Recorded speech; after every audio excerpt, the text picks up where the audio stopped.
Before ever putting on a suit, some Rangers had their lives marked by tragedies that could break anyone. Destroyed worlds, stolen families, erased memories, manipulation, impossible sacrifices. Each one of these heroes carries a past so painful that their greatest battle wasn't against monsters, it was against their own fate. In this video, we're taking a look at 13 Power Rangers whose origin stories are so sad, so heavy, and so unfair that they completely change the way we see these characters. And just a heads up, this topic might get a part 2. We need to hit the goal of 1,000 likes to unlock the sequel.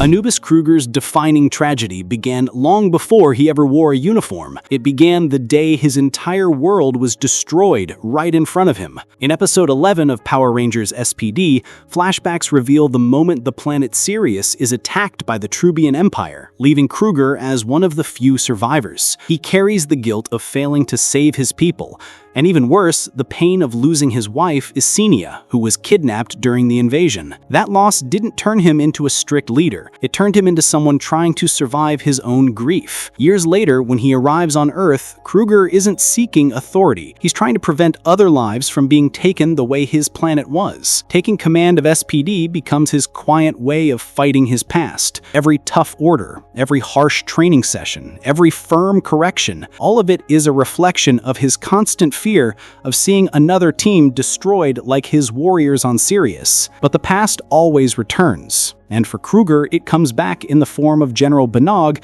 in that same episode, forcing him to confront the very ghost responsible for so much of his pain. It's only in episode 12 that he finally chooses to fight directly, activating the Shadow Morpher given to him by Kat and taking on the form of the Shadow Ranger for the first time. When Kruger confronts Banog, he's not just fighting an enemy, he's facing years of guilt and silence. And in that final duel, it becomes clear that the commander's strength doesn't come from power, but from the losses he was never able to forget. Some stories begin with hope. Ryan Mitchell's begins the moment that hope is taken away from him. In episode 12 of Power Rangers Lightspeed Rescue, we learn the event that changed his life forever. The accident where he, his sister Dana, and their father, Captain Mitchell, end up trapped on the edge of a cliff after a car crash. When Ryan slips from his father's hands, Diabolico appears, offering the only way out. The villain promises to save the boy, but in exchange, Ryan would belong to him forever. At first, Mitchell refuses, but when he realizes he can't save his son, he accepts the pact that would separate them throughout Ryan's entire childhood. Growing up under demonic influence, Ryan knows no affection or truth. He's shaped by the lie that he was abandoned, and that wound fuels every training session, every strike, every resentment. So when he returns to Earth in episode 11, he steals the Titanium Morpher and becomes the Titanium Ranger, driven by a hatred that never belonged to him. It was planted there. His debut as an enemy of the Rangers isn't a choice, but the result of years of manipulation. But over time, Captain Mitchell reveals the truth, shattering the foundation of Ryan's anger. His father never abandoned him, contrary to the lie he had believed his whole life. Once he learns what truly happened, Ryan tries to rebuild a life he never got to live. But his redemption isn't easy. Diabolico curses him with the Cobra tattoo, which moves closer to his heart every time he morphs, putting him in constant danger. It's only in episode 16 that he finally breaks free from the curse. Even so, Ryan keeps fighting alongside the team. His return to his family doesn't erase the years he lost, but it proves that some heroes rise from exactly what tried to destroy them. Some falls are so deep that it takes centuries for someone to rise again, and Merrick Baliton is living proof of that. In episode 15 of Power Rangers Wild Force, we learn that he was one of the 6 ancient warriors, protectors of the island of Animaria more than 3,000 years ago. In the battle against Master Org, Merrick makes the decision that would define his entire existence, using the cursed mask that would grant him the power to save his friends, but at the cost of losing his own freedom. In a matter of moments, he stops being a guardian and becomes Zen-Aku, a being consumed by the corruption of that power. Fearing what he might become, His companions sealed him away, not out of abandonment, but because there was no other way to prevent the world from being destroyed by his corrupted form. Millennia later, in episode 10, Merrick awakens, still dominated by the mask, now as an enemy of the Rangers. During their battles, especially in episode 13, small flashes of his former self appear, revealing someone desperately trying to remember who he once was. His liberation finally comes in episode 16, when the mask is destroyed. Even freed, Merrick distances himself, burdened by a guilt he doesn't know how to handle. It's only when his old animal crystals return, restoring the lunar collar to him, that he accepts the weight of continuing to exist, this time as the Lunar Wolf Ranger. And even after the final victory in episode 40, Merrick continues walking alongside Zen-Aku, trying to rebuild the life the curse nearly erased forever. Some pains are so intense that they change even the shape of a body, and Tyzonn knows that truth all too well. In Power Rangers Operation Overdrive, his story begins far from Earth, on the planet Mercuria, where he was part of a rescue team dedicated to helping others. But during a brutal attack by the Fear Cats, all of his teammates were killed, leaving Tyzonn as the only survivor, carrying the guilt of not being able to protect them. When we meet him in episode 11, he arrives on Earth trying to stop the Fear Cats from claiming more lives, but he is captured by Moltor and transformed into a monstrous red creature. This distorted form forces him to fight the Rangers against his will, deepening the feeling that whatever remained of his identity was being ripped away piece by piece. Only at the end of episode 12, with the power of the Toru Diamond, does he regain his original form and finally agree to join the team as the Mercury Ranger. Despite his abilities, including transforming into liquid mercury, Tyzonn never fights to prove his strength, but to find peace. He pilots the Mercury Zord and takes part in critical battles, but his greatest struggle remains internal, confronting the grief that has haunted him since the tragedy on Mercuria. In episode 32, when Flurious is defeated and the Corona Aurora is restored, Tyzonn is finally reunited with Vela, his fiancée, whom he believed he had lost. The reunion doesn't erase his past suffering, but it gives him something he thought impossible: the chance to start over.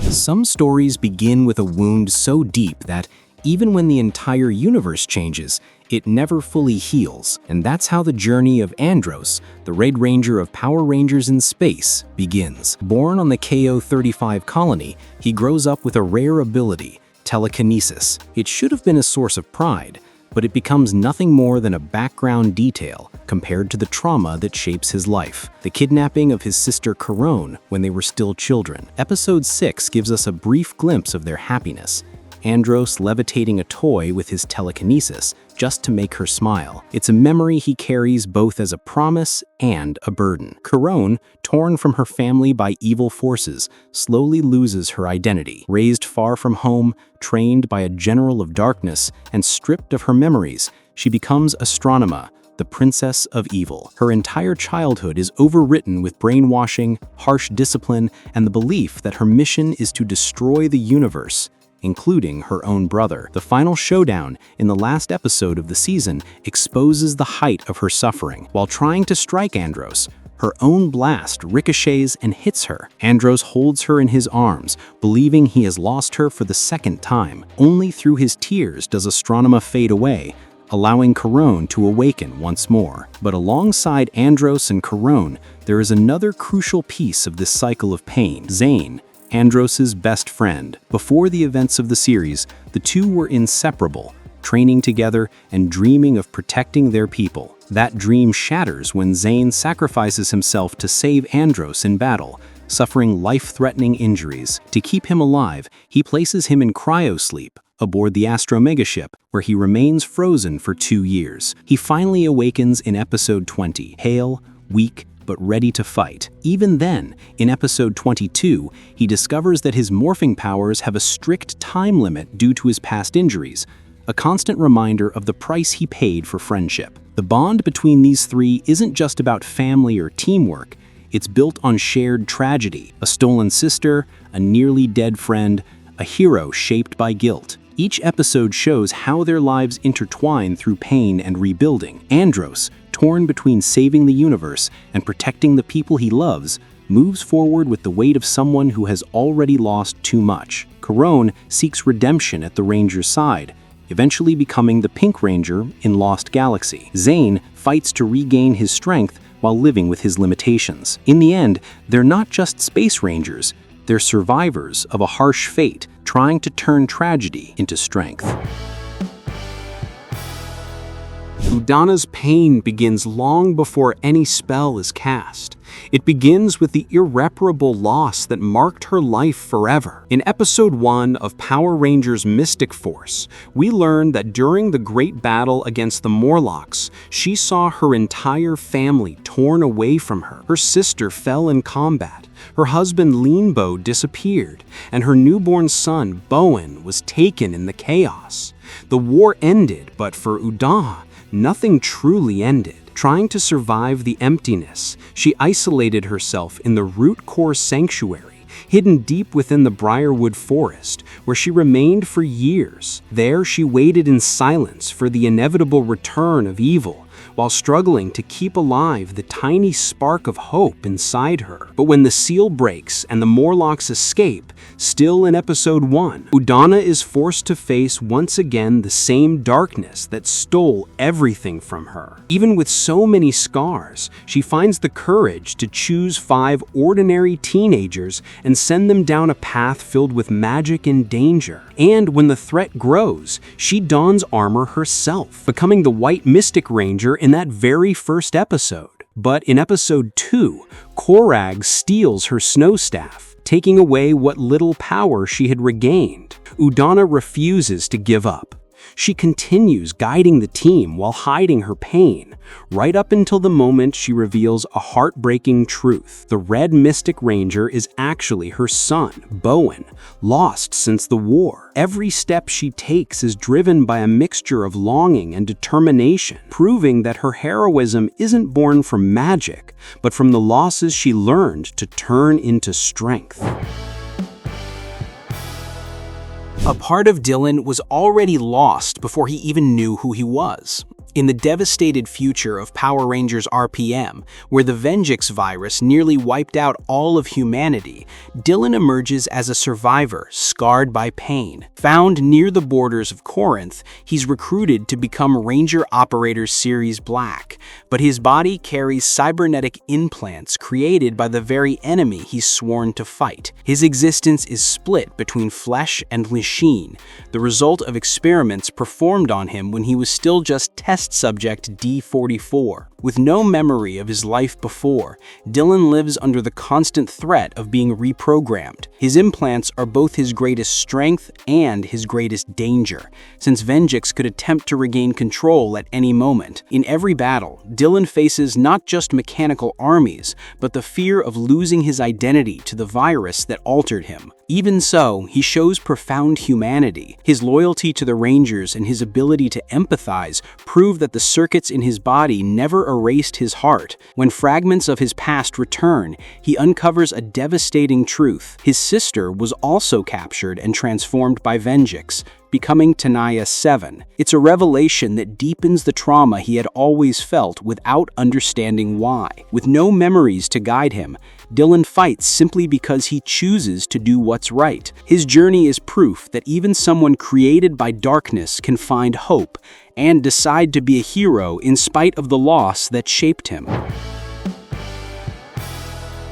Some destinies seem broken from the start, and Mack Hartford's story is one marked by sadness long before he ever realized it. For most of his life, Mack believed he was just the adventurous son of Andrew Hartford, living a normal life before becoming the Red Ranger in Operation Overdrive. But that normal life never existed. He was an android built to hide a truth far too painful for anyone, especially someone who believed he had real memories. The cracks in this illusion begin to show even before the reveal. In episode 9, when Mack is captured by the villains and locked in a cell, his extreme strength saves him as he breaks his restraints and tears open the bars. In that moment, he simply assumes he's talented, unaware that his power comes from a constructed body, not a born one. The tragedy fully takes shape in episode 25, when Mack finds mechanical parts laid out on a table and is forced to face the truth that he wasn't brought into the world like everyone else. He was an android, programmed to believe he had a childhood, feelings, and memories that never happened. The pain of this discovery shatters his sense of self, leaving him facing a kind of emptiness no hero is prepared for. Even so, Mack keeps fighting, searching for a meaning that goes beyond his artificial origin. His final sacrifice against Flurious proves he never needed to be human to act like one. And it's that very act that brings him back to life as a real human, thanks to the power of the Corona Aurora. Dane Romero's fate began to crumble the moment the Ninja Nexus prism fell from the sky into his backyard, an omen that would change his life forever. In the very first episode of Power Rangers Ninja Steel, we learn he wasn't just the initial guardian of the Ninja Nexus star. He was a father forced to choose between his own life and the safety of his children. When Dane removed the star from the prism, he believed he was accepting a sacred responsibility, but he had no idea how high the cost would be. When Galvanics attacked, Dane fought with everything he had, but the moment he realized the villain intended to absorb the Nexus star's power, Dane made the most heartbreaking decision of his life.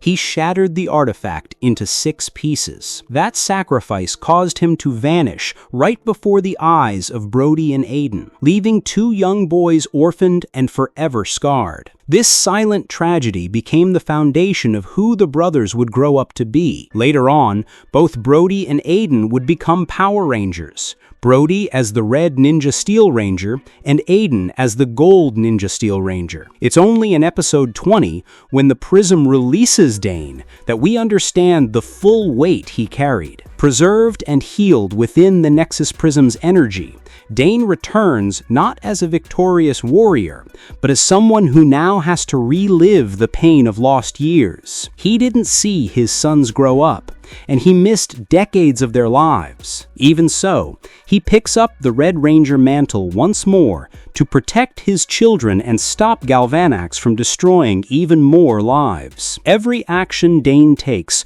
reflects a man who had to give up everything to protect the people he loved. His legacy isn't built only on strength, but on the deep, quiet pain that shaped him into a hero willing to vanish so others could live.